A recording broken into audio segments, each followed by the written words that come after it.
Assalamu alaikum wa rahmatullah. Wa alaikum assalam wa rahmatullahi wa barakatuh. Kamar yadda malam ya koro jawabi lokaci ya gaza, Na'am. to za mu ɗora daga inda muka tsaya. Na'am. Malam, menene makomar zanga-zanga a irin wannan ƙasa tamu? To zanga-zanga wani yanayi ne da mutane suke fitowa don su nuna rashin jin daɗinsu da fushinsu akan gazawar gwamnati. A demokuraɗiyance wannan ɗin ya halasta. A ƙa'idan mulki a duniya wannan ya halasta. Gwamnatoci sun halasta wannan ɗin. To amma a matsayinmu na musulmai muna da ma'auni da muke auna komai. Idan misali aka ce a yi zanga-zanga, na farko yana bayuwa ne zuwa ga ijtihadin malamai a irin wannan lokaci.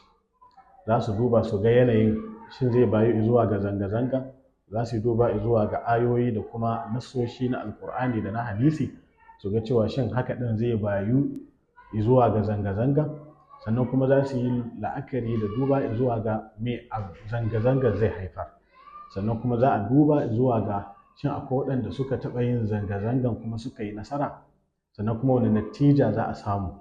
Saboda haka musulunci kamar yadda malamai suke faɗa cewa yana da ta cewa akan dukkan komai, ba kamar yadda wasu mutane suke cewa ba ruwan musulunci da siyasa, ba ruwan musulunci da tsoma baki, ba ruwan malamai da sa baki cikin al'amarin shugabanci.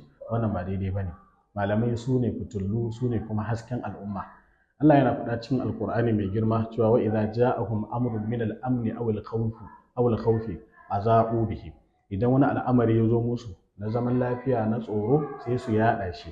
Sai Allah ya ce ina ma da sun mayar da wannan al'amari zuwa ga Allah, su mayar da al'amari zuwa ga manzansa da kuma waɗanda suke ma'abuta ilimi a cikinsu, to su ne za su yi musu hangen nesa su duba zuwa ga makomar dukkan wani al'amari su fitar masa da hukunci.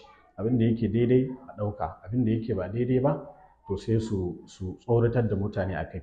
Ko shakka babu zanga-zanga a irin wannan ƙasa tamu akwai barazana a ciki, akwai barazana ga rayuwa, akwai barazana ga dukiya, akwai barazana ga zaman lafiyar al'umma, akwai barazana ma ga mutuncin mutane. Saboda haka duba da wannan wasu malamai suka ce bai halasta ba a irin wannan ƙasa, dole dai abi abin da manzon Allah ya faɗa cewa ku yi haƙuri har zuwa lokacin da za ku gamu da ubangijinku. Wannan shine. Wasu malaman kuma suna ganin cewa dole a yi wa mutane uzuri saboda halin da su shugabanni suka saka su a ciki. Don haka dan an fito an yi zanga-zanga wannan ba matsala ba ce. To abin da za mu takaita magana a kai shine da za a yi zanga-zanga kuma ya haifar da ɗa mai ido, to wannan za a ce kofa buɗe kuma ana maraba da shi. Amma idan aka bari aka ce a yi zanga-zanga a wannan yanayi da ake da ƙarancin tarbiyya, ake da ƙarancin hankali, ake da ƙarancin nutsuwa ga talauci, kuma a ce za a fito a yi zanga-zanga me zai yiwu baya. Kamar yadda Dr. Muhammad Sani Umar Rijiyar Lemo yake faɗa cewa a lokacin da ake murna ma aka fito aka yi kone-kone, aka yi fasa-fasan shaguna, to ina kuma a lokacin da aka fito da sunan baƙin ciki. To abin da za a yi ya fi wanda aka yi lokacin murnar cin siyasa.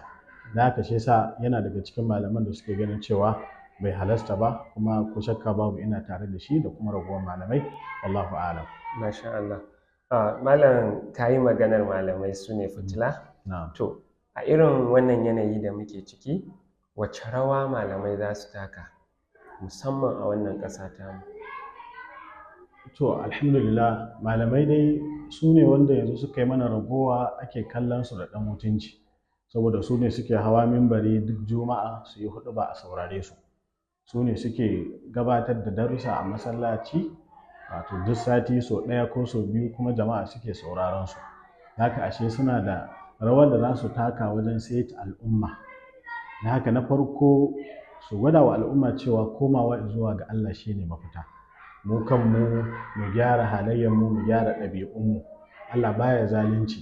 Duk abin da ya same ku Allah ya ce fa bima kasabat aydikum, sakamakon abin da hannayenku ne suke aikatawa. To malamai sun daɗe suna faɗa mana wannan cewa in aka gyara to ubangiji zai gyara, in kuma ba a gyara ba to Allah ya ce wa in uttum uduna, in kuka ci gaba da fasadi da sabon Allah to Allah ma zai dawo ya ci gaba da wato kama ku da uquba sakamakon abin da kuke aikatawa. Malamai su tashi su gaya mutane a yawaita wato istighfari da komawa zuwa ga Allah. Satin da ya wuce na yi huɗuba akan wasu hanyoyi ne guda 10 wanda in aka bi za a samu sauƙin rayuwa. ko da wasu suna da mummunan kaidi akan ku, to in kuka bi waɗannan hanyoyi guda 10 da shari'a ta shimfiɗa mana su, insha Allah za a samu mafita daga kowane hali da ake ciki. Na farko imani, kuma Allah ce wa kana haqqan alaina nasrul mu'minina. Na biyu tsoron Allah, wa man yattaqillaha yaj'al lahu makhraja. Na uku istighfari, wa qultu astaghfiru rabbakum innahu kana ghaffara. Na hudu dogaro ga Allah, wa man yatawakkal ala Allah fa huwa hasbuhu. Na biyar salatin annabi sallallahu alaihi wasallama. Wani ya ce da manzo Allah zan yawaita maka salati, sai manzo Allah ya ce to in ko zaka yi haka Allah zai yaye maka bakin cikinka da damuwarka. Na shida addu'a, Allah ya ce wa qala rabbukum ud'uni astajib lakum, ubangijinku ya ce ku roƙe ni zan amsa muku. Na bakwai shine mu yawaita sallah, Allah ya ce wasta'inu bis sabri was sala, sallah tana yaye bakin ciki.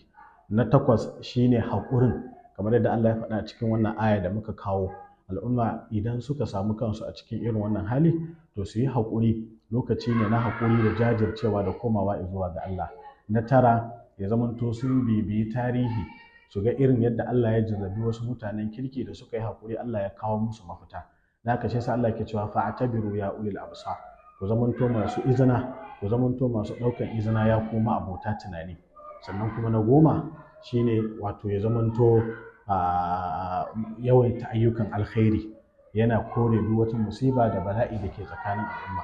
Duk wani wanda yake shirya muku wani mummunan makirci a ko'ina yake, Allah ya san shi.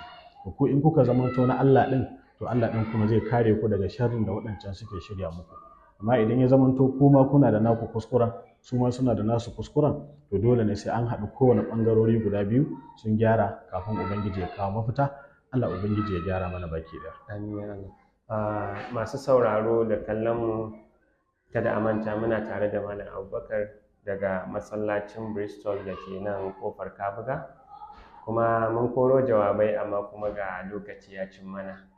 Za mu haɗa a kashi na gaba insha Allah.